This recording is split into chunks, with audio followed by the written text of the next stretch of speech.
हिंदी कुमार भारती 10वीं कक्षा, दूसरी इकाई, पाठ पहला, संध्या सुंदरी। लेखक है सूर्यकांत त्रिपाठी। इन्हें निराला नाम से भी जाना जाता है। तो चलिए जानते हैं स्वाध्याय। सूचना के अनुसार कृतियाँ कीजिए, प्रवाह तालिका पूर्ण कीजिए। हमें यहाँ ये प्रवाह तालिका पूर्ण करनी है। संध्या सुंदरी के आगमन से आया परिवर्तन। तो चलिए जानते हैं। नंबर 1, अंधकार में कहीं भी चंचलता का आभास नहीं। नंबर 2, दोनों अधर मधुर किंतु गंभीर। नंबर 3, अधरों में हास विलास का अभाव। और नंबर 4, आकाश में तारों का आगमन। प्रश्न क्रमांक 2, उचित क्रमांक लिखकर जोड़ियां मिलाइए।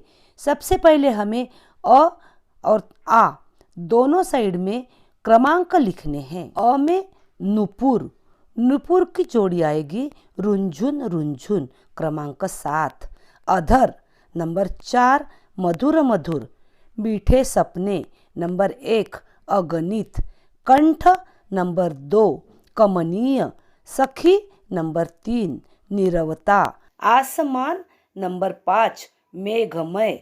और कली नंबर 6, कोमलता। प्रश्न क्रमांक 4, कविता की अंतिम 6 पंक्तियों का भावार्थ लिखिए।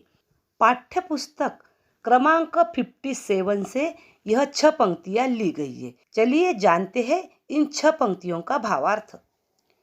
कवि निराला कहते हैं कि संध्या जब थके हारे लोगों को अमृत का एक प्याला पिला देती है, तब उन्हें अपने गोद में लेकर सुला लेती है।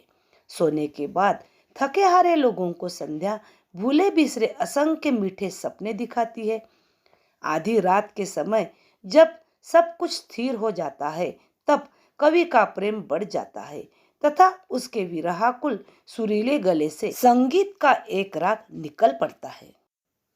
प्रश्न क्रमांक 5, कविता में प्रयुक्त संगीत से संबंधित शब्दों की सूची बनाइए। नंबर 1, वीणा। नंबर 2, आलाप। नंबर 3, राग। नंबर 4, नूपुर। और नंबर 5, विहाग। प्रश्न क्रमांक 6, उत्तर लिखिए। अभिषेक करने वाला एक तारा, मीठे सपने दिखाने वाली संध्या। प्रश्न क्रमांक 7, निम्नलिखित मुद्दों के आधार पर पद्य विश्लेषण कीजिए। तो चलिए जानते हैं। नंबर 1, रचनाकार का नाम श्री सूर्यकांत त्रिपाठी।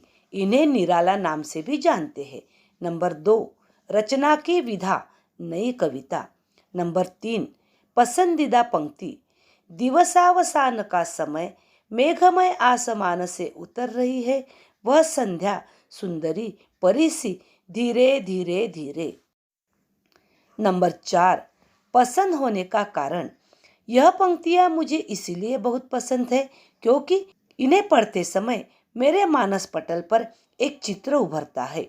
इन पंक्तियों के माध्यम से कवि ने संध्या के उतरने का एक शब्द चित्र खींचा है जो पाठक की आंखों के सामने उभरने लगता है। नंबर 5, रचना से प्राप्त संदेश।